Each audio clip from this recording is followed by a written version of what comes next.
చూస్తున్నాం. Deputy CM Pawan Kalyan చిన్న కుమారుడు మార్క్ శంకర్ చదువుతున్న సింగపూర్ లోని స్కూల్లో అగ్ని ప్రమాదం జరిగింది. ఈ ప్రమాదంలో మార్క్ శంకర్ చేతులు కాళ్లకు గాయాలయ్యాయి. దీంతో ఆయన ఆసుపత్రికి తరలించి చికిత్స అందిస్తున్నారు. మార్క్ శంకర్ ఊపిరితిత్తుల్లోకి పొగ వెళ్లిపోవడంతో ఇబ్బందులకు లోనయ్యాడు. మార్క్ శంకర్ ను ఆసుపత్రికి తరలించి వైద్యం అందిస్తున్నారు.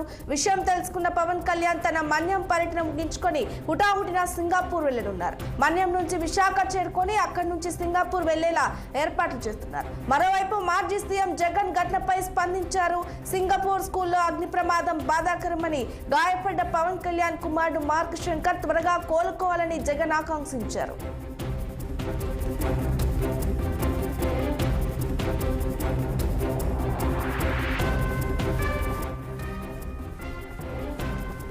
డిప్యూటీ సీఎం పవన్ కళ్యాణ్ చిన్న కుమారుడు మార్క్ శంకర్ చదువుతున్న సింగపూర్ లోని స్కూల్లో అగ్ని ప్రమాదం జరిగింది. ఈ ప్రమాదంలో మార్క్ శంకర్ చేతులు కాళ్లకు గాయాలయ్యాయి. దీంతో మన్యం పర్యటనలో ఉన్న డిప్యూటీ సీఎం పవన్ కళ్యాణ్ పర్యటన ముగిసిన అనంతరం హుటాహుటిన సింగపూర్ కు బయలుదేరనున్నారు. ఇదే అంశంపై పూర్తి డీటెయిల్స్ మా ప్రతినిధి దుర్రాని ఫోన్ ఇన్ లో అందిస్తారు. దుర్రాని. గుడ్ ఆఫ్టర్నూన్ నవ్య. డిప్యూటీ సీఎం పవన్ కళ్యాణ్ ఈ అడవి బిడ్డల కార్యక్రమం అంటూ అరకు వ్యాలీ అల్లూరు సీతారామరాజు జిల్లాలో జరుగుతున్న పర్యటనలో చిన్నపాటి అపశృతి చోటు చేసుకుంది. అంటే ఇక్కడ కాకుండా ఆయన కుటుంబ విషయం కాబట్టి చాలా జాగ్రత్తగా ఆచితూచి వివరిస్తున్నారు. పవన్ కళ్యాణ్ చిన్న కుమారుడు మార్క్ శంకర్ సింగపూర్ నివాసం ఉంటారు తల్లి దగ్గర. వాళ్ళకి వ్యాపార రీత్యా సింగపూర్ లో సాఫ్ట్వేర్ కంపెనీలు ఇతరత్రా ఉన్నాయి. అయితే సింగపూర్ లో స్కూల్కి వెళ్ళడం వల్ల మార్క్ శంకర్ చిన్న పిల్లవాడు. ఆ స్కూల్లో అగ్ని ప్రమాదాలు జరిగిందని, అయితే ఆ తెగలు కాళ్ళకి చేతులకి తగలడం, అలాగే పొగ కూడా కడుపులోకి వెళ్ళిందని, ఊపిరితిత్తుల్లోకి వెళ్ళిందని, చిన్నపిల్లవాడు తీవ్ర ఇబ్బందులు పడ్డాడని సమాచారం చేరవేయడం, అలాగే సింగపూర్ కి ఇండియాకి సమయం 2.5 గంటలు తేడా ఉండడంతో కొద్దిగా ఆలస్యంగా విషయం తెలియడంతో అప్పటికే ఈయన ఏజెన్సీ ఏరియాలో పర్యటిస్తూ ఆయన అడవి బిడ్డల గిరిజన పుత్రులను అనేక కార్యక్రమాల్లో పాల్గొంటానంటూ మాట ఇవ్వడం కూడా ఇక్కడ విశేషంగానే చెప్పుకోవాలి. దాంతో ఈయన తాను మళ్ళీ పర్యటన జరపాలా లేక ముందు సింగపూర్ వెళ్ళాలా అనే తర్జన పడ్డారు. ఆ క్రమంలోనే ముందుగా అయితే కనుక విమానం అయితే అంతర్జాతీయ విమానాలన్నీ విశాఖపట్నం నుంచి అయితే రాత్రిపూట ఉంటాయి.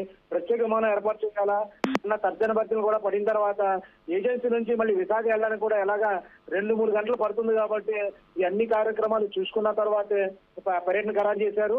ఇప్పుడు వాస్తవంగా అయితే కనుక ఆయన పూర్తి పర్యటన కుదించి కురుడి పర్యటనలోనే కేవలం ఆ శివాలయం సందర్శన వరకే పెట్టారు.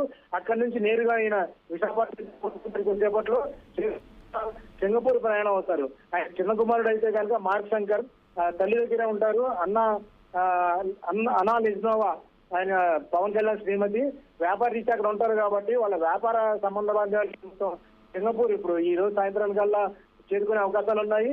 ఆ తర్వాత ఏ విధంగా అంటే ఎంతవరకు ప్రమాద తీవ్రత ఉంది అన్నది తెలియాల్సి ఉంది.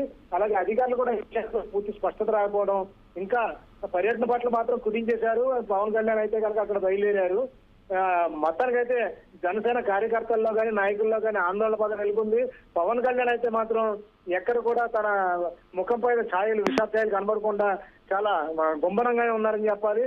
ఎందుకంటే ఆయన చూపించే ఒక చిన్న ఉదాసీనత కానీ బాధ కానీ మొత్తం జనసేన కాకుండా తెలుగు ప్రజలందరికీ కంటతడి తెప్పించే అవకాశం ఉంది కాబట్టి ఆయన చాలా గట్టిగానే గుంభనంగానే ఉంటారు. ఎక్కడ కూడా ప్రజలతోటి అలసట్లు లేకుండా విచారవాదనం కనబడకుండా పలకరిస్తూ అలా జాగ్రత్తగానే వెళ్తున్న చాలా మంది అంటే గిరిజన పుత్రులుగా విషయం తెలియక ఉత్సాహంగా పవన్ కళ్యాణ్ తో చేతులు కలపాలని చాలా ఆరాటపడుతున్న చాలా జాగ్రత్తలు తీసుకున్నారు పవన్ కళ్యాణ్ చెప్పుకోవాలి.